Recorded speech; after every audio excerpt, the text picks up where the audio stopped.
দর্শক, স্বাগত জানাচ্ছি এটিএন বাংলার মধ্যরাতের নিয়মিত আয়োজন পাওয়ার টক শোতে। সঙ্গে রয়েছি আমি মানস ঘোষ। আমাদের আজকের বিষয় পাহাড়ি বাঙালি বিরোধ। দর্শক, জানি যে রাঙামাটির লংদুতে সম্প্রতি একটি বড় ধরনের দুর্ঘটনা ঘটে যায় এবং একজনের মৃত্যুকে কেন্দ্র করে সেখানে পাহাড়িদের ঘরবাড়িতে আগুন দেওয়া হয় এবং এই ঘটনা আর পর পুরো দেশেই এক ধরনের এর প্রতিক্রিয়া হয়। আমরা দেখেছি যে নাগরিক সমাজের পক্ষ থেকে এই ঘটনার নিন্দা জানানো হয়, রাজনৈতিক দলগুলো এর নিন্দা জানিয়েছে এবং দোষীদের গ্রেফতারের দাবি জানিয়েছে, বিচার বিভাগীয় তদন্তেরও দাবি উঠেছে। পুরো ঘটনাটা পাহাড়ে প্রায় এমন অশান্ত ঘটনাগুলো আমরা দেখতে পাই এবং এই ঘটনাগুলো আমাদের যে বিশ্বাস এবং সম্প্রীতিগুলো রয়েছে পাহাড়ি বাঙালির, সেই সম্পর্কটা যে পাহাড়ে যে কতটা দুর্বল অবস্থায় এই ঘটনাগুলো মাঝে মাঝে আমাদেরকে স্মরণ করিয়ে দেয়। এবং আমরা বাঙালিরা আমরা মুক্তিযুদ্ধের মধ্যে দিয়ে যে দেশটি স্বাধীন করে নিয়ে এসেছি, সেই দেশে এমন ঘটনা আমাদেরকে অন্তর থেকে কষ্ট দেয়। পাহাড়িদের যে বাড়িঘরগুলোতে পুড়িয়ে দেওয়া হয়েছে তাদের প্রতি সমবেদনা জানিয়ে এবং এই ইস্যুটার প্রেক্ষিতে পুরো পাহাড়ি বাঙালি অবস্থান পাহাড়ে নিয়ে আমরা কথা বলবো। আমাদের সঙ্গে আজকে অতিথি হয়ে এসেছেন মহিবুল হাসান চৌধুরী নফেল, বাংলাদেশ আওয়ামী লীগের সাংগঠনিক সম্পাদক, তিনি চট্টগ্রাম অঞ্চলের প্রতিনিধিত্ব করছেন। পল্লব চাকমা, মানবাধিকার সংগঠন কাপিং ফাউন্ডেশনের নির্বাহী পরিচালক, তিনি রাঙামাটির লংদুতে তার আত্মীয় স্বজনরা দর্শক আক্রান্ত হয়েছেন এই ঘটনায় এবং তিনি আমাদেরকে জানাবেন সেখানকার পরিস্থিতি। রয়েছেন নাগরিক সমাজের প্রতিনিধি, গবেষক এবং কলামিস্ট সৈয়দ আবুল মকসুদ। আমরা দেখেছি তাদের উদ্যোগ, ঘটনার পরপরই তাৎক্ষণিক কিছু উদ্যোগ। আমরা দর্শক শুরু করছি পল্লব চাকমাকে দিয়ে। পল্লব চাকমা, আপনি যদি আমাদেরকে একটু জানাতেন পরিস্থিতি, আপনি তো শুনেছেন, আপনাদের আত্মীয় স্বজনরা সেখানে রয়েছেন, ঘরবাড়ি পুড়েছেন, আক্রান্তদের অবস্থা, এখনকার অবস্থাটি। ধন্যবাদ আপনাকে। আমি প্রথমেই এই ঘটনার যাকে কেন্দ্র করে ঘটেছে, যে নুরুল ইসলাম নয়ন, যুবলীগের সাংগঠনিক সম্পাদক, সে, আমি যেহেতু ছোটকালে ওখানে বেড়ে উঠেছি, আমি ওখানে প্রাথমিক স্কুল আমি ওখানে কমপ্লিট করেছি। তো যে মারা গেছে নয়ন আসলে আমার বন্ধু ছিল। আমরা একসাথে স্কুলে পড়ালেখা করেছি, ক্লাস 5 পর্যন্ত পড়েছি। সেই জন্য আমি হঠাৎ যখন শুনি যে নয়ন মারা গেছে, আমার নিজের খুব খারাপ লেগেছিল। সেই জন্য আজকে এই অনুষ্ঠানের মাধ্যমে প্রথমে আমি সেই নয়নের আত্মার শান্তি কামনা করে আমি শুরু করছি। এটা অত্যন্ত দুঃখজনক যে এই ধরনের ঘটনা ঘটে থাকে। তো প্রথমে আমি যে তার যে বিচার দাবি করছি, যে হত্যাকাণ্ডের বিচার দাবি করছি। আর আপনারা জানেন সেই ঘটনাকে কেন্দ্র করে পরবর্তীতে একটা তাণ্ডব ওখানে হয়ে গিয়েছে, যে ওখানে প্রায় আমরা রিপোর্ট পেয়েছি, পত্রিকায় পড়েছি, প্রায় 250 থেকে 300 ঘরবাড়ি জ্বালিয়ে পুড়িয়ে দেওয়া হয়েছে। এবং এলাকার মাধ্যমে আমরা জেনেছি যে একজন বৃদ্ধা, 70 বছরের বৃদ্ধা, অন্য সবাই পালিয়ে গিয়েছে, কিন্তু উনি পালিয়ে যেতে পারেননি। যার কারণে উনি যে বাসায় আশ্রয় নিয়েছিলেন ওই বাসায় উনি জীবন্ত দগ্ধ হয়ে মারা গেছেন। তো এটা অত্যন্ত দুঃখজনক। এবং পরবর্তীতে আমার যেসব আত্মীয় স্বজন আছেন, অনেকের বাড়িঘর পুড়ে গিয়েছে। তো তাদের কাছ থেকে আমি শুনেছি, ওদিন শুক্রবার সকালে আমি খবর পাচ্ছিলাম যে এরকম দুর্ঘটনা হওয়ার সম্ভাবনা, তা অনেকেই পালিয়ে যাচ্ছে, পালিয়ে যাওয়ার সাথে চলে যাচ্ছে, আবার দিকে ফোন করছে আমাদের অবস্থা খুব খারাপ, আমরা রেখে চলে আসছি।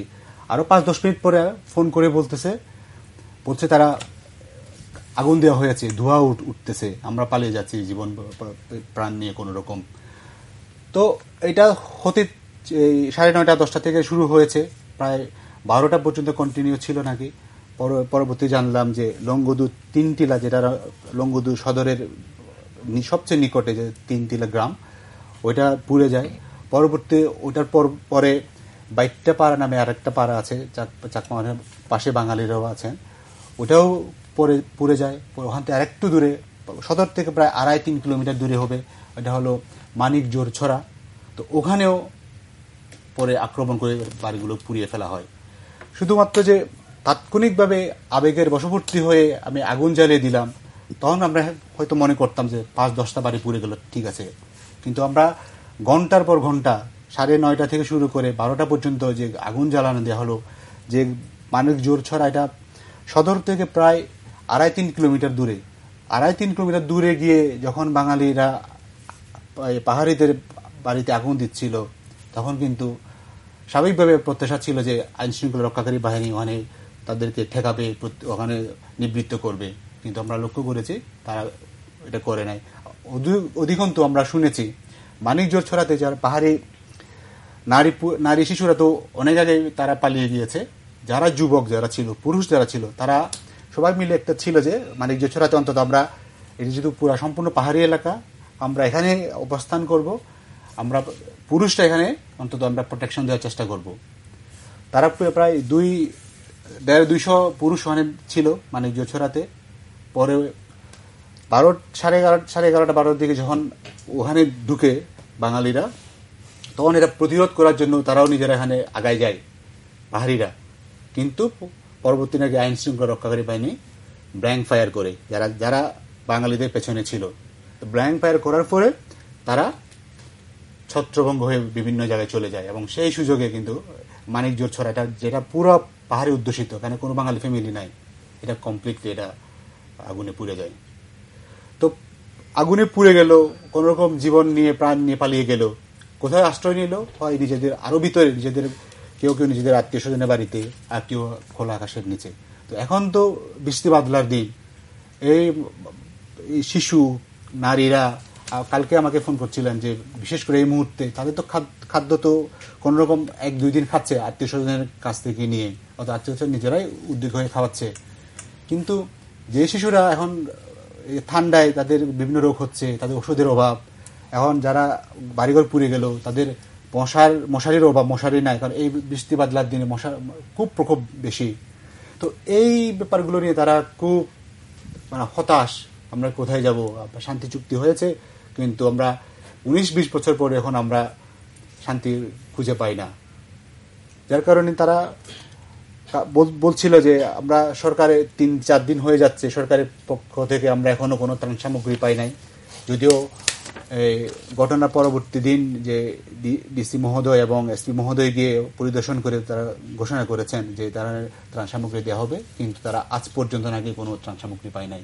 তো যত দ্রুত সম্ভব এই ব্যাপারগুলো নিয়ে, বিশেষ করে যারা ঘটনা ঘটালো, যারা এই পেছনে যারা দায়ী, প্রকৃত দোষী ব্যক্তিদেরকে বের করে, প্রথমে নয়ন হত্যাকারীদেরকে বের করা, কারণ নয়ন ঘটনা কেন্দ্র করে পাহাড়িরা দোষ দিচ্ছে, হলো এটা বাঙালিরা দোষ দিচ্ছে পাহাড়িরা, কিন্তু তার কোনো প্রমাণ নাই।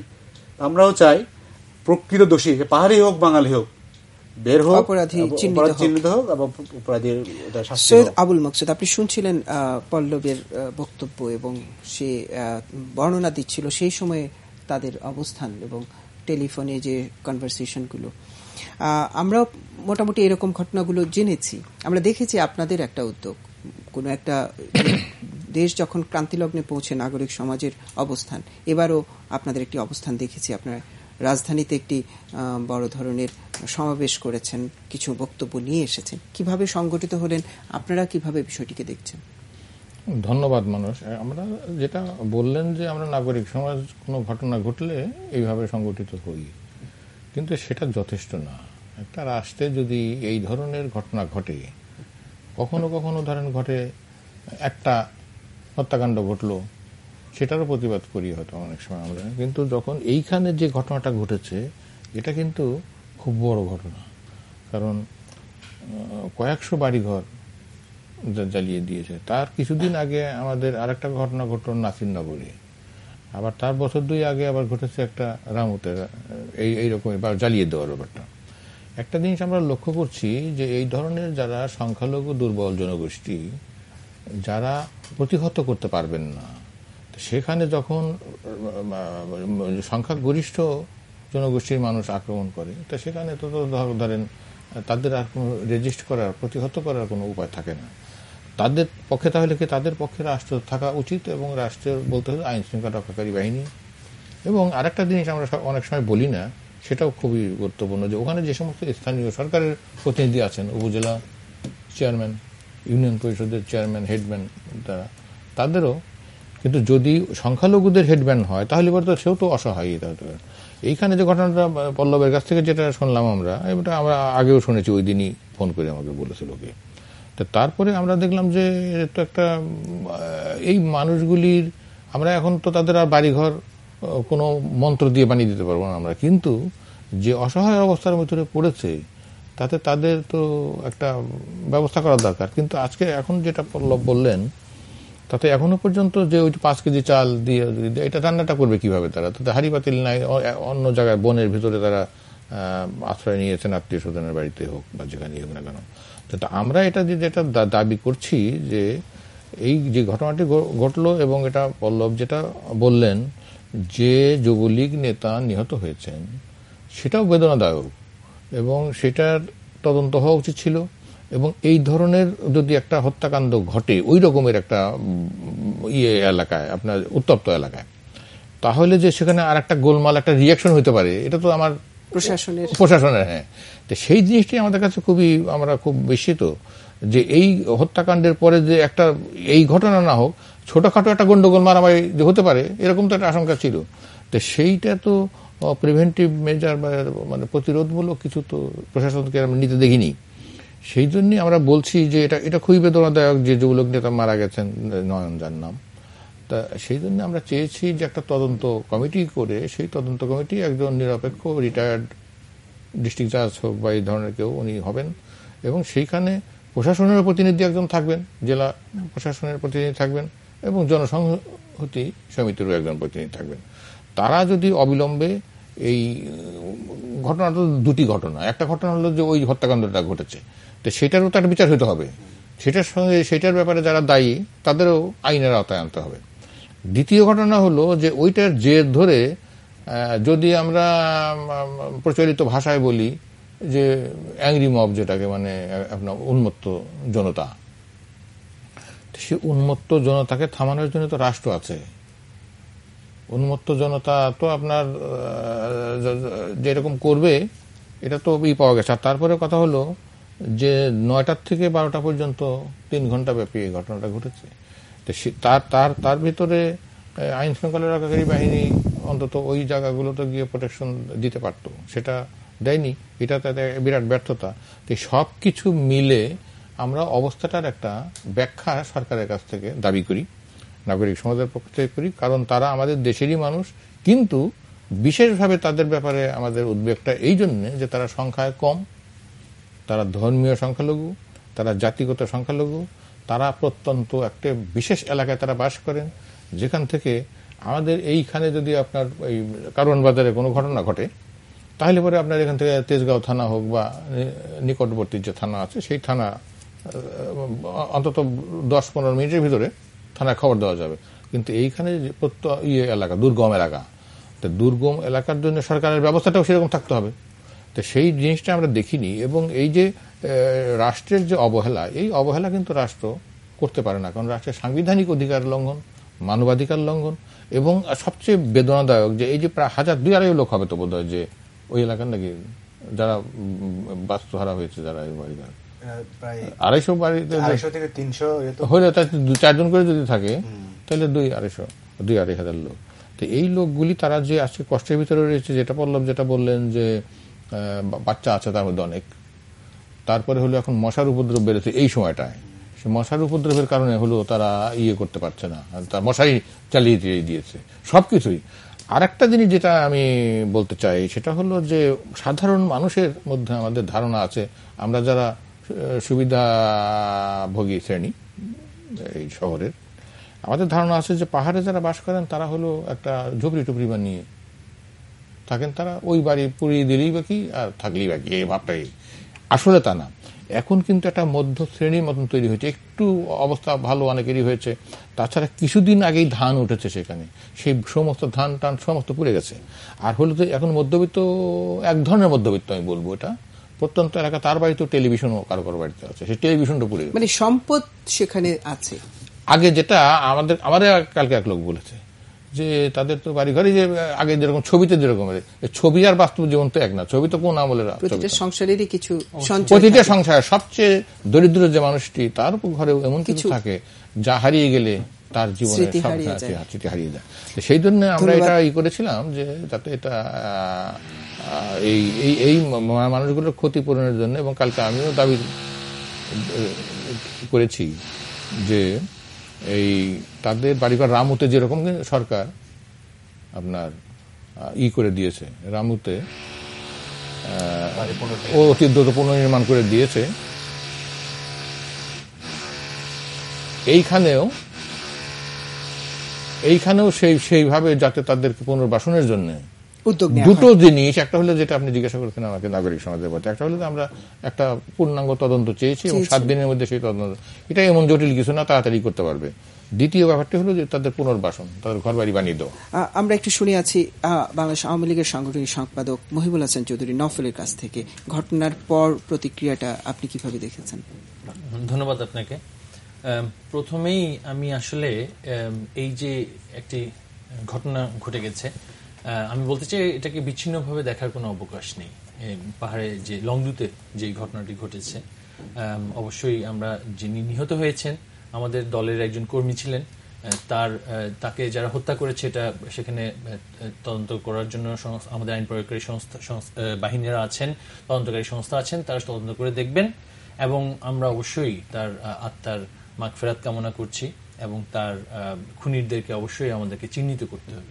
কিন্তু এই যে একটা বিস্ফোরণ দেখলেন বা একটা দাঙ্গা মতন একটা পরিস্থিতি সেখানে আমরা দেখতে পেয়েছি, এটি আসলে বুঝতে হলে আমাদেরকে একটু ঐতিহাসিক প্রেক্ষাপটটা এখানে একটু বিবেচনা করতে হবে। আপনারা জানেন যে পার্বত্য চট্টগ্রাম অঞ্চলে একটি সামরিক স্বৈরাচারী শক্তি, বাংলাদেশে যারা 75 পরবর্তী ক্ষমতায় ছিল, তাদের একটি রাষ্ট্রীয় পলিসি ছিল যে হতদরিদ্র ভূমিহীন যারা উত্তরবঙ্গ বা অন্যান্য জায়গার যে ভূমিহীন বাঙালিরা, তাদেরকে সেখানে নিয়ে গিয়ে সেটেল করার একটা সেটেলার হিসেবে তাদেরকে সেখানে নিয়ে যাওয়ার একটা রাষ্ট্রীয় পৃষ্ঠপোষকতার একটা প্রক্রিয়া সেখানে দীর্ঘদিন ধরে জেনারেল জিয়াউর রহমান সেটা শুরু করেছিলেন। তিনি কি ভেবে শুরু করেছিলেন আমি জানি না, এবং সেটা কিন্তু জেনারেল এরশাদের সময় সেটা কন্টিনিউ করেছে।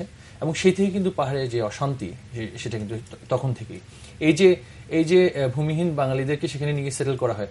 পাহাড়ে, আমি চট্টগ্রামের বাসিন্দা, যারা পাহাড়ে যারা বসবাস করছেন তাদের সাথে চট্টগ্রামের বাসিন্দাদের সম্পর্ক ঐতিহাসিক। আমরা বাঙালি, তারা বাঙালি নন, কিন্তু আমাদের নৃতাত্ত্বিক পার্থক্য থাকলেও আমাদের সাথে আমাদের ভাষা, আমরা একই ভাষায় কথা বলি, আমাদের সংস্কৃতিতে অনেক মিল আছে, আমাদের বন্ধন অনেক দিনের। কিন্তু সেখানে সেই যে সম্প্রীতির বন্ধনটাকে সেটাকে বিনষ্ট করে একটি রাষ্ট্রীয় পৃষ্ঠপোষকতা পেয়ে একটি শক্তি সেখানে এই অরাজকতাটা 80 দশকে করেছিল, আপনারা জানেন। এবং যাদেরকে সেখানে জোর করে নিয়ে গিয়ে সেখানে সেটেল করা হয়, তাদের সাথে সেখানে যারা আদি বাসিন্দা ছিলেন, সেখানে যারা পাহাড়ি জনগোষ্ঠীর বাসিন্দা ছিলেন, তাদের সাথে কোনো ধরনের সংস্কৃতির বন্ধন ছিল না। যদিও বা ধর্মীয়ভাবেও চট্টগ্রামের বাসিন্দাদের সাথে পাহাড়ের বাসিন্দাদের পার্থক্য ছিল, কিন্তু কখনো দাঙ্গার মতন কোনো পরিস্থিতি ছিল না। শুধু তাই নয়, পাহাড়ের সম্পদ চট্টগ্রামের ব্যবসায়ীরা ট্রেড করতেন।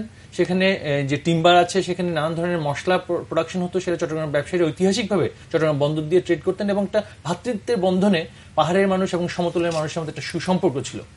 এবং আমাদের ভাষাগত দিক থেকে, নানান দিক থেকে আমাদের যে সম্প্রীতিটা ছিল, সেই সম্প্রীতিটা বিনষ্ট হয় যখন সেই নির্দিষ্ট সেই শক্তিটি যখন অরাজকতাটা সৃষ্টি করে।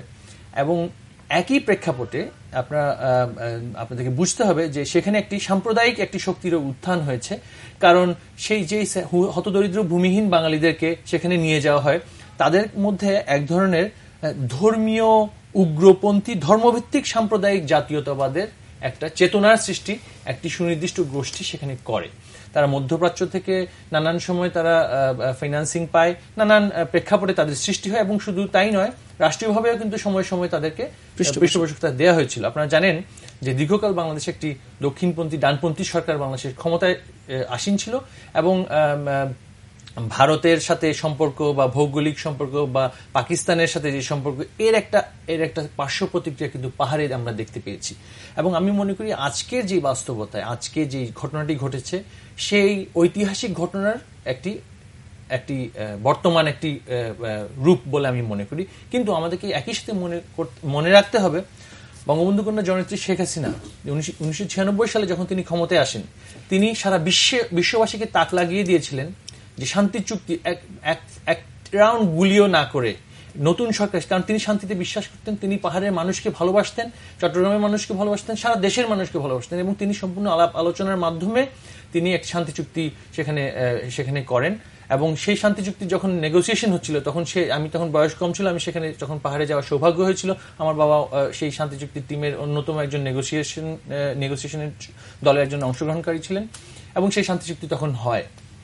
শান্তি চুক্তি হওয়ার পরপরই আপনি জানেন, আমরা যদি মনে করতে পারি যে একটি রাজনৈতিক শক্তি, বাংলাদেশের তৎকালীন বিরোধী দল বিএনপি, বেগম খালেদা জিয়া তখন বলেছিলেন যে ফেনী পর্যন্ত নাকি ভারতের অংশ হয়ে যাবে, যেই চুক্তির মাধ্যমে ভারত থেকে আমার দেশের নাগরিকরা ফেরত আসে, যেই চুক্তির মাধ্যমে পাহাড়ে শান্তি আসে এবং পার্বত্য চট্টগ্রাম জনসংহতি সমিতি অস্ত্র সমর্পণ করে জননেত্রী শেখ হাসিনার হাতে অস্ত্র দিয়ে এবং শান্তির প্রতীক পায়রা উড়িয়ে বোধিপ্রিয় লার্মা, আমাদের সন্তু লার্মা, তিনি শান্তির পতাকা উড়িয়ে যেখানে শান্তির সূচনা করেছিলেন, একই সময়ে একটি সুনির্দিষ্ট রাজনৈতিক গোষ্ঠী, আজকে নাগরিক সমাজের উনি প্রতিনিধি আছেন, আমি বলবো আপনাদেরকে বলতে হবে কোন রাজনৈতিক শক্তিটা বাংলাদেশে এখানে শান্তি চায় নাই। তখন যারা চায় নাই তারা কিন্তু এখনো চায় না, কারণ ঐতিহাসিকভাবে তাদের একটি আমি বলবো যেই জাতীয়তাবাদ, যে উগ্র ধর্মভিত্তিক জাতীয়তাবাদের যে রাজনৈতিক সংস্কৃতি, সেই সংস্কৃতির প্রচলন তারা সবখানে করতে চান, এবং পাহাড়েও সেটা করে যাচ্ছেন, গোপনে প্রত্যক্ষভাবে পরোক্ষভাবে সেটা করে যাচ্ছেন।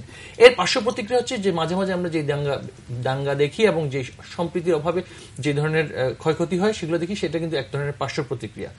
আপনি জানেন শান্তি চুক্তি করার পর শান্তি চুক্তিকে প্রাতিষ্ঠানিকভাবে বাস্তবায়ন করার জন্য কিছু প্রতিষ্ঠান গড়ার কথা ছিল, এর মধ্যে অন্যতম ছিল পার্বত্য চট্টগ্রাম ভূমি কমিশন। সেই ভূমি কমিশন গঠন করার পর যখন বেগম খালেদা জিয়া ক্ষমতায় আসলেন 2001 সালে, আর কোনো ধরনের স্টেপ নেননি তিনি তখন, এবং পার্বত্য শান্তি চুক্তিকে তারা একেবারেই নিগৃহীত করে তারা এই ব্যাপারে এই প্রকল্পটি, এই চুক্তি বাস্তবায়ন করার কোনো ব্যবস্থা নেননি। শুধু তাই নয়, পাহাড়ে অশান্তি আরো বাড়ানোর জন্য আরো নানান ধরনের স্টেপ নিয়েছেন, কারণ তারা সেই শান্তি চুক্তিতে বিশ্বাস করেনি, রাজনৈতিকভাবে বিশ্বাস করেনি বিরোধী দলে থাকতে, এবং সরকারি দলে এসে সেটাকে ব্যাহত করার জন্য নানান প্রচেষ্টা চালিয়েছেন। তারপর তত্ত্বাবধায়ক সরকার ক্ষমতা আসে, অবশেষে যখন 2008-এ বঙ্গবন্ধু কন্যা জননেত্রী শেখ হাসিনা আবার ক্ষমতায় আসেন, তখন তিনি আবার পুনরায় শুরু করেন, এবং আপনারা জানেন তিনি সুনির্দিষ্ট কিছু পদক্ষেপ নিয়েছেন সেই শান্তি চুক্তি বাস্তবায়ন করার জন্য। সেখানে যে মিলিটারাইজেশন হয়েছিল ঐতিহাসিকভাবে, সেখানে মিলিটারাইজেশন কমানোর জন্য এবং সেনাবাহিনীর সাথে সেখানকার বাসিন্দাদের, বাঙালিদের সবার সাথে একটা সম্প্রীতি একটি আবহ সৃষ্টি করার জন্য সেখানে অনেক কাজ হচ্ছে। কিন্তু প্রায়শই আমরা দেখতে পাই যে একটি শক্তি সেখানে, সাম্প্রদায়িক শক্তি সেখানে ইন্ধন দিয়ে সেখানে নানান ধরনের দুর্ঘটনা ঘটায়। এবং আমাদেরকে আজকে যারা আমরা ঢাকা শহরের রাজধানীতে আছি, নাগরিক সমাজ এখানে আছেন, আপনাদেরকে কিন্তু আজকে সত্য কথাটা বলতে হবে, কোন রাজনৈতিক শক্তি বাংলাদেশের সাম্প্রদায়িকতাকে উস্কে দিতে চায়। আজকে আমরা একটা ক্রান্তি লগ্নে এসে পৌঁছেছি, যদিও বা তারা নাসিরনগরের সাথে এই ঘটনার সম্পর্ক টানতে চান। আমি বলবো এই ঘটনা নাসিরনগরের সাথে কোনোভাবেই সম্পৃক্ত নয়, বা অন্যান্য জায়গায় যে সংখ্যালঘু সম্প্রদায়ের উপরে যে আক্রমণ হয়েছে সেটার সাথে এটা সম্পর্কিত। এটার একটা ঐতিহাসিক রাজনৈতিক বাস্তবতা আছে, এবং পাশাপাশি একটা অর্থনৈতিক বাস্তবতাও আছে। কারণ আমি নিজে একজন নৃবিজ্ঞানের ছাত্র, আমি নৃবিজ্ঞানেও অনার্স করেছি আইনের পাশাপাশি। সেখানে যারা পার্বত্য জনগোষ্ঠী ছিলেন, তাদের যে সম্পদ ধারণের যেই কনসেপ্টটা, সেটার সাথে কিন্তু সেটেলার জনগোষ্ঠীর সম্পদ ধারণের কনসেপ্টটা সম্পূর্ণ ভিন্ন। তারা যেভাবে সামষ্টিকভাবে কালেকটিভ আপনার ওনারশিপ অফ রিসোর্সেস সেখানে ছিল, যে সমাজ ব্যবস্থাটা ছিল, সেটা সম্পূর্ণভাবে আমরা কিন্তু আক্রমণ করেছি, এবং সেই বিষয়গুলোকে অ্যাড্রেস করার জন্য কিন্তু পার্বত্য চট্টগ্রাম ভূমি কমিশন, যতদিন না পর্যন্ত ভূমি কমিশন সম্পূর্ণভাবে সক্রিয় হবে, এবং ভূমি কমিশন এই যে ভূমির যে সমস্যাটা, যে পাহাড়ি জনগোষ্ঠী ভূমিকে ব্যবহার করে একভাবে আর বাঙালি জনগোষ্ঠী ভূমিকে ব্যবহার করে আরেকভাবে, এই যে লিজ প্রক্রিয়াটা যেখানে চলছে, যে পাহাড়ের পর পাহাড় নানানভাবে লিজ দিয়ে দেওয়া হচ্ছে, নানান ধরনের কর্পোরেট প্রতিষ্ঠানকে লিজ দিয়ে দেওয়া হচ্ছে, এতে করে পাহাড়ি জনগোষ্ঠী সেখানে মধ্যে ভূমিহীন সম্প্রদায়ে পরিণত হচ্ছে। যারা কিনা সেখানে যুগ যুগ ধরে, হাজার বছর ধরে সেখানে বসবাস করেছিলেন, তারা আজকে ভূমিহীন হয়ে যাচ্ছে। আমার ভূমিহীনদেরকে নিয়ে গিয়ে আমি সেখানে জোরপূর্বক লিজ দিয়ে দিচ্ছি। এই যে কিছু ব্যবস্থা, এগুলো আমাদের সরকার কিন্তু অ্যাড্রেস করবে, এবং জননেত্রী শেখ হাসিনার উপর আমি বলবো আপনারা আস্থা রাখতে পারেন, নাগরিক সমাজকে বলবো আপনারা আস্থা রাখতে পারেন, পাহাড়ি ভাইদেরকেও বলবো আপনারা আস্থা রাখতে পারেন, কারণ তিনি কিন্তু এই সমস্যার সমাধানের জন্য তিনি সর্বপ্রথম পদক্ষেপ নিয়েছিলেন, এবং তার হাতে দেখতে পাবো যে এই শান্তি চুক্তির পূর্ণাঙ্গ বাস্তবায়ন দল হিসেবে আওয়ামী লীগ এবং প্রধানমন্ত্রী শেখ হাসিনার অন্তত এই ইস্যুতে তার অবস্থান অনেকটা স্পষ্ট, যদিও এখন প্রশ্নবিদ্ধ নানান ইস্যুতে। আমি আসবো বিরতির পর এই প্রসঙ্গ নিয়ে। দর্শক আমার অমত আছে আপনার সর্বশেষ মন্তব্যের ব্যাপারে। আমি আসবো। শুনছিলেন পাওয়ার টক শো, পাহাড়ি বাঙালি বিরোধ। আমরা ফিরে আসছি ছোট্ট একটা বিরতি দিয়ে। দর্শক, বিরতির পর আবার ফিরে এলাম পাওয়ার টক শোতে। আমরা কথা বলছিলাম পাহাড়ি বাঙালি বিরোধ। সম্প্রতি রাঙামাটির লংদুতে যে দুর্ঘটনা ঘটে যায়, একজনের মৃত্যুকে কেন্দ্র করে পাহাড়িদের ঘরবাড়িতে আগুন দেওয়ার ঘটনা, তার প্রেক্ষিতে আমরা আলোচনা করছি। আমরা কথা বলবো পল্লব চাকমার সঙ্গে, মানবাধিকার সংগঠন কাপেং ফাউন্ডেশনের নির্বাহী পরিচালক। আপনার কাছ থেকে এই যে বর্তমান বাস্তবতার প্রেক্ষিতে আপনার কাছে কি মনে হয় সেখানকার যে রাজনৈতিক পরিস্থিতি, এই ঘৃণা যে জন্ম নিচ্ছে, এই ঘৃণার প্রেক্ষিতে পাহাড়ি বাঙালির এই ঘৃণার সমাধানটা আসলে কিভাবে হতে পারে? ধন্যবাদ। নৌফিল খুব সুন্দরভাবে উল্লেখ করেছেন যে কেন এই পরিস্থিতি।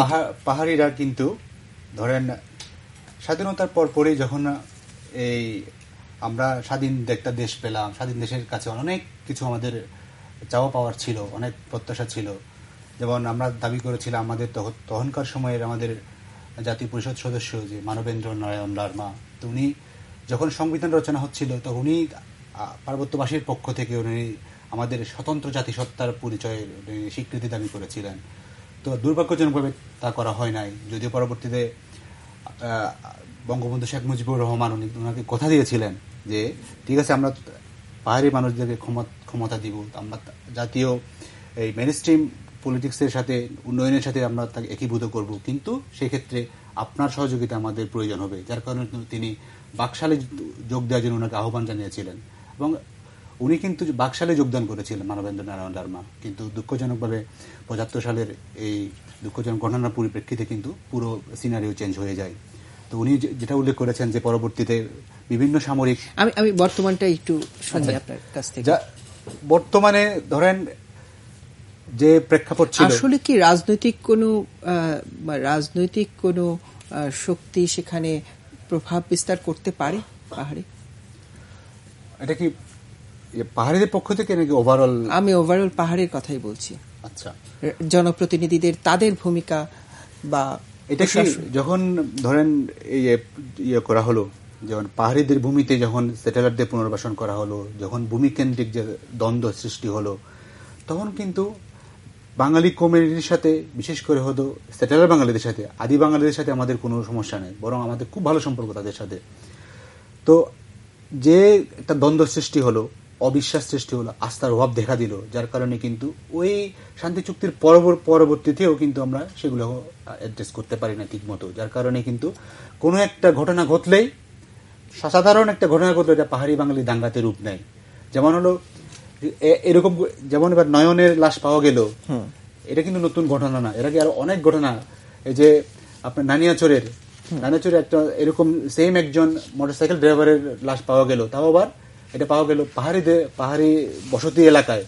তো এমনও হতে পারে যে বাঙালিরা এটা সংগঠিত করার পরে ঘটনা অন্যদিকে প্রভাবিত করার জন্য এভাবে পাহাড়িদের পাড়ায় রেখে আসছে, মানে এরকম একটা সন্দেহ পাহাড়িদের মধ্যে থাকে, হতে পারে। যেমন এই যে অবিশ্বাসের যে একটা সংস্কৃতি তৈরি হয়েছে, কিন্তু আমরা কিন্তু সেগুলো অ্যাড্রেস করতে পারি নাই। আমরা যদি পার্বত্য চট্টগ্রাম ইস্যুতে যদি আমরা দল মত নির্বিশেষে পার্বত্য চট্টগ্রামটাকে বাংলাদেশের একটা অংশ হিসেবে আমরা বিবেচনা করে, বাংলাদেশকে যদি পার্বত্য চট্টগ্রামকে বাংলাদেশের অংশ এবং পার্বত্য চট্টগ্রামের জনগণ বাংলাদেশের নাগরিক, এই সমান অংশীদারিত্ব দিয়ে যদি আমরা খোলা মনে এসে দেশের উন্নয়নে সম্পৃক্ত করতে পারতাম, তাহলে কিন্তু এই আস্থার অভাবটা ধীরে ধীরে দূর হতো। আমি একটু মহিবুল হাসান চৌধুরী নওফেলের কাছ থেকে শুনবো। আমি যেটি বোঝার চেষ্টা করছিলাম পাহাড়ের পলিটিক্সে আওয়ামী লীগ এখন বড় দল, সারা দেশেই তাদের সাংগঠনিক শক্তি অনেক বড়, পাহাড়েও আছে। আসলে কি আওয়ামী লীগের মানে অবস্থান আছে জনগোষ্ঠীকে একাত্ম করা বা শুভ বুদ্ধির পথে নিয়ে যাওয়ার মতো অবস্থান, নাকি ওখানেও আপনারা দুর্বল? না, আমরা অবশ্যই পার্বত্য চট্টগ্রামে আমরা দুর্বল নই, কারণ ঐতিহাসিকভাবে আওয়ামী লীগ পার্বত্য চট্টগ্রামে যে সংসদীয় আসনগুলো সেখানে ঐতিহাসিকভাবে আওয়ামী লীগই জয়ী হতো, এবং এখন পর্যন্ত রাঙ্গামাটিতে যদিও আওয়ামী লীগ জয়ী হয়নি, বাকি দুটো জেলা থেকে কিন্তু আওয়ামী লীগের ক্যান্ডিডেটই কিন্তু বিজয়ী হয়ে আসে সংসদ নির্বাচনে। সুতরাং আওয়ামী লীগ সাংগঠনিকভাবে সেখানে বেশ শক্ত। তবে সেখানে সমস্যাটি আমি মনে করি না, প্রাথমিক দৃষ্টিতে হয়তো মনে হতে পারে রাজনৈতিক দলরা এটা সমস্যাটার সমাধান করতে পারবে, আওয়ামী লীগ সমস্যার সমাধান করতে পারবে। কিভাবে করতে পারবে? আওয়ামী লীগের যে অসাম্প্রদায়িক ধর্মনিরপেক্ষ সমাজতান্ত্রিক যে রাজনৈতিক আদর্শ আছে, মুক্তিযুদ্ধের চেতনা ভিত্তিক, সেই চেতনার মাধ্যমে যদি যারা আওয়ামী লীগের যারা সদস্য আছে, অনুসারী আছে, তাদেরকে যদি আমরা উদ্বুদ্ধ করে এবং সেই আদর্শের মাধ্যমে উদ্বুদ্ধ করে সংগঠিত করে আমরা যে পাহাড়ের সমতা এবং সম্প্রীতির একটা পরিবেশ যদি আমরা আনতে পারি, তাহলে অবশ্যই আমরা রাজনৈতিকভাবে একটা সমাধান দিতে পারবো। কিন্তু এর পাশাপাশি হ্যাঁ, আদর্শিক একটা বিষয় আছে, আপনি আদর্শের মাধ্যমে মানুষকে উজ্জীবিত করতে পারেন, কিন্তু অর্থনৈতিক যে মূল বিষয়টা সেটা যতক্ষণ না পর্যন্ত অ্যাড্রেস না হচ্ছে, সেখানে আমি মনে করি না টেকসই বা সাস্টেইনেবল সলিউশন সেখানে আসবে। কারণ অর্থনৈতিক সমস্যাটা হচ্ছে সেখানে ভূমির ব্যবহার, ভূমির মালিকানা এবং ভূমির আপনার যে দখল, সেই ভূমির দখল বিষয়ে কিন্তু সেখানে মূল সমস্যাটা এখানে রয়ে গেছে, এবং সেটা যতক্ষণ না পর্যন্ত অ্যাড্রেস না হবে, একটি পরিপূর্ণ প্রাতিষ্ঠানিকভাবে সেটা অ্যাড্রেস হতে হবে। যে ভূমির যারা বর্তমান, আপনি দেখেন ভূমির সমস্যা কিন্তু ল্যান্ড ম্যানেজমেন্টের সমস্যা সারা বাংলাদেশে আছে, পার্বত্য চট্টগ্রামে সেটা একটা জাতিগত রূপ পেয়েছে। ল্যান্ড ম্যানেজমেন্টে কিন্তু উত্তরবঙ্গে যদি দক্ষিণবঙ্গের মানুষ গিয়ে সেখানে ল্যান্ড কিনে যদি সেখানে শিল্প প্রতিষ্ঠানও করতে যায়, সেখানেও কিন্তু এক ধরনের একটা কনফ্লিক্টের সৃষ্টি হয়। কিন্তু পার্বত্য চট্টগ্রামে সেটা একটা বিশেষত্ব পেয়েছে, কারণ সেখানে জাতিগত বৈচিত্র্যের কারণে সেখানে একটা অন্য ধরনের একটা রূপ পেয়েছে। তো সেখানে কিছু বিষয়কে আমাদেরকে অ্যাড্রেস করতে হবে, যে নতুন করে যে ল্যান্ড আমরা ঢালাওভাবে ল্যান্ডগুলো আমরা অ্যালটমেন্টগুলো যেগুলো বরাদ্দ দেওয়া হচ্ছে, ব্যবহারের জন্য বরাদ্দ দেওয়া হচ্ছে, সেখানে অনেকগুলো বিষয় মাথায় রেখে যে বর্তমান যেখানে অবস্থানকারীরা আছেন, যারা বসবাসকারীরা আছেন, তাদের সংস্কৃতির প্রতি শ্রদ্ধা রেখে সেভাবে যদি ল্যান্ড ম্যানেজমেন্টটা হয় এবং ভূমি কমিশন যদি সেভাবে যদি কাজ করতে পারে, আমি মনে করি এটা একটা টেকসই দীর্ঘমেয়াদী একটা সলিউশন। কিন্তু সেখানে সমস্যাটা হয় কোথায়? মানে করতে গেলে সমস্যা, মানে 10 বছর ধরে আওয়ামী লীগ আসলে আওয়ামী লীগ ক্ষমতায় আছে 8 বছর ধরে। দেখুন, শান্তি চুক্তি বাস্তবায়নের কাজটাই শুরু হয়েছে কিন্তু 2009 সাল থেকে, এবং সেখানে যে কমিশনটা হয়েছে, ইতিমধ্যে একটা প্রজন্ম সেখানে সেটেলার বাঙালি যারা জনগোষ্ঠী, আমরা তাদেরও কিন্তু কোনো দোষ নেই, তারাও কিন্তু প্রচার প্রোপাগান্ডার সেখানে শিকার। তাদের যে পরবর্তী জেনারেশনটা আছে, সেখানে একটা অবিশ্বাসের একটা ক্ষেত্র সৃষ্টি হয়েছে। সেটা আওয়ামী লীগ বা বিএনপি যে রাজনৈতিক দল হোক না কেন, সেখানে কিন্তু জাতিগত একটা বিষয় সেখানে জড়িত। তবে আওয়ামী লীগের যারা সাধারণ কর্মীরা আছেন, স্বাভাবিকভাবে যেহেতু আওয়ামী লীগের আদর্শ অসাম্প্রদায়িক, আওয়ামী লীগের আদর্শ ধর্মনিরপেক্ষ, সেহেতু স্বাভাবিকভাবে তাদের সাথে সেই অবিশ্বাসের ক্ষেত্রটা একটু কম। তো সুতরাং আওয়ামী লীগের যারা বাঙালি যারা কর্মীরা আছেন, তাদের সাথে আমি মনে করি না। তবে এই ঘটনায় কিন্তু একজন আওয়ামী লীগের একজন কর্মী নিহত হয়েছেন, সেখানে আবার পরবর্তী সেটাকে জাতিগত একটি সমস্যা হিসেবে দেখা হচ্ছে। আমি মনে করি এখানে সুনির্দিষ্টভাবে আমাদের দল হিসেবে আমাদের অনেক কিছু করা আছে। সেখানে আমাদের যারা নেতৃবৃন্দ আছেন তাদের সাথে আমরা কথা বলেছি, সংগঠনকে কিভাবে পরিচালিত করে, সুশৃঙ্খলভাবে পরিচালিত করে আমরা এই সমস্যাগুলো সমাধান করব, সেটা আমরা প্রতিনিয়ত চেষ্টা করে যাচ্ছি এবং সেটা আমরা করব ভবিষ্যতে। তবে আমি মনে করি এটা একটা প্রাতিষ্ঠানিক দীর্ঘমেয়াদী সমাধান দরকার, এবং সেটা সমস্যাটার সমাধান হবে যতদিন আমরা যখন পার্বত্য শান্তি চুক্তির বাস্তবায়ন প্রায়ই হয়ে গিয়েছে। তবে এই যে ভূমির ব্যবহার সংক্রান্ত বিষয়ে কিছু সমস্যা এখনো রয়ে গিয়েছে, সেগুলো প্রায় সমাধানের পথে, এবং আমরা মনে করি যে সেগুলো যখন সমাধান হয়ে যাবে, পাশাপাশি কিন্তু আমরা আপনি জানেন জননেত্রী শেখ হাসিনা ইতিমধ্যে একটি কার্যক্রম, প্রাথমিক শিক্ষায় যেন পাহাড়ি জনগোষ্ঠী যেন তাদের মাতৃভাষায় শিক্ষা পায় এবং সার্বিক শিক্ষা ব্যবস্থায় তাদের জন্য অংশগ্রহণ বৃদ্ধি পায়, তাদের সার্বিক কর্মশক্তিতে তাদের জন্য অংশগ্রহণ বৃদ্ধি পায়, এবং সরকারি যে সিভিল সার্ভিস আছে, মিলিটারি সার্ভিস আছে, পুলিশ সার্ভিস আছে, সেখানে যেন পাহাড়ি জনগোষ্ঠীর সক্রিয় অংশগ্রহণ হয়, সে ব্যাপারে তিনি সুনির্দিষ্ট কিছু ব্যবস্থা নিয়েছেন, এবং সেগুলো নিয়ে কিন্তু তিনি তাদেরকে অনগ্রসর একটি জাতিকে অগ্রসর করার জন্য মানে আরো এগিয়ে নিয়ে আসার জন্য সচেষ্ট।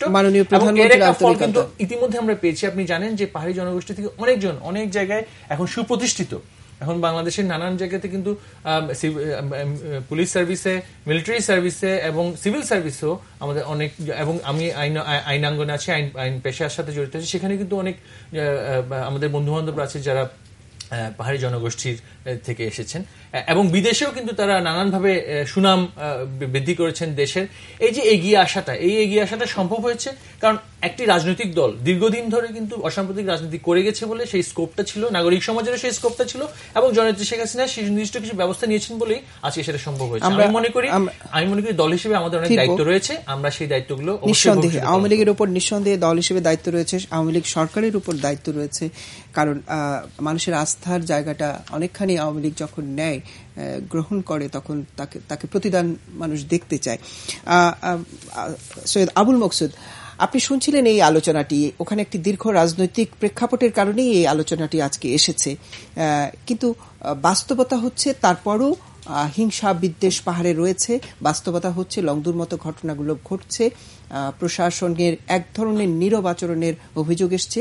তাৎক্ষণিকভাবে আমরা স্বরাষ্ট্রমন্ত্রীর বক্তব্য পেয়েছি, তিনি বলেছেন যারা আগুন দিয়েছে তাদের বিচার হবে। আমরা তাৎক্ষণিকভাবে ডিসিকে এলাকায় যেতে দেখেছি, আমরা তাৎক্ষণিকভাবে 14 দলের একটি স্টেটমেন্ট পেয়েছি, তারা বলেছে তারা মঙ্গলবার সেখানে ভিজিটে যাবে। এই বিষয়গুলোকে আপনি কিভাবে দেখছেন? আমাদের দাবিও তো যত বেশি ব্যবস্থা নেওয়া যায় প্রশাসনের পক্ষ থেকে, সরকারের পক্ষ থেকে, সেটা তো আমরাও চাই সেটাই হোক, কিন্তু কতগুলি জিনিস হয় আমাদের দেশে, সেটা প্রশাসন এক জিনিস, রাজনৈতিক নেতৃত্ব আবার আরেক জিনিস, নিয়ন্ত্রণের প্রশ্ন। তো সেটা আর ওইখানে পার্বত্য চট্টগ্রামের যে পরিস্থিতি, যে ঘটনা, যেটা নিয়ে আমরা আলোচনা শুনলাম, এবং আমরা সবাই জানি, মিডিয়া থেকে তো আপনি আরো বেশি করে জানেন, সমস্যাটা কিন্তু একরকম সমস্যা না।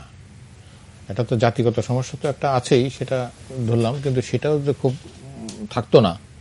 সমস্যাটা মূলত রাজনৈতিক, সমস্যাটা মূলত অর্থনৈতিক, সমস্যাটা মূলত সামাজিক, সমস্যাটা মূলত সাংস্কৃতিক। এই জিনিসটা বুঝতে হবে যে ওইখান থেকে যারা গেছে ওখানে তাদের একটা ধর্মীয় ভিন্নতা আছে, অর্থনীতি, ওইখানে টেরাচুরির যে অর্থনৈতিক অবস্থা ছিল সেই অর্থনৈতিক অবস্থার সঙ্গে বাঙালি যারা গেছে তাদের কোনো মিল নাই। তারা ওখানে যে তাদের মতন করে ব্যবসা বাণিজ্য যেরকম যা করে সেইগুলো করছে। ওখানে সাংস্কৃতিক জিনিসটা তো আরো মারাত্মক, সেটা আরেকটু দূরত্ব কমিয়ে আনা যেত। একটা বহু বৈচিত্র্যের ভিতরে থাকার ভিতরে যে সৌন্দর্য আছে, সেখানে যে একটা দেশে যদি অনেক রকমের সংস্কৃতির লোক থাকে, তাহলে সেই জাতি তো সমৃদ্ধ জাতি, সুন্দর জাতি। কারণ ওইখানে গিয়ে যে তাদের যে সাংস্কৃতিক যে বিষয়গুলি, সেইগুলি যদি উপভোগ করার শক্তি যদি এখান থেকে যারা গেছে বা বাঙালি যারা ওখানে আছে তাদের যদি না থাকে, তারা যদি মনে করে যে আমরা মুসলমান, আমরা বাঙালি, আমাদের একদিন ওদের একদিন, তাহলে ব্যাপারটা সাংস্কৃতিক হয়ে গেল। আর একটা হলো সামাজিক মেলামেশাটা হলো কি, এটা আপনার মনের দিক থেকে, এটা সরকার আইন করে কোনো সরকারই করতে পারবে না।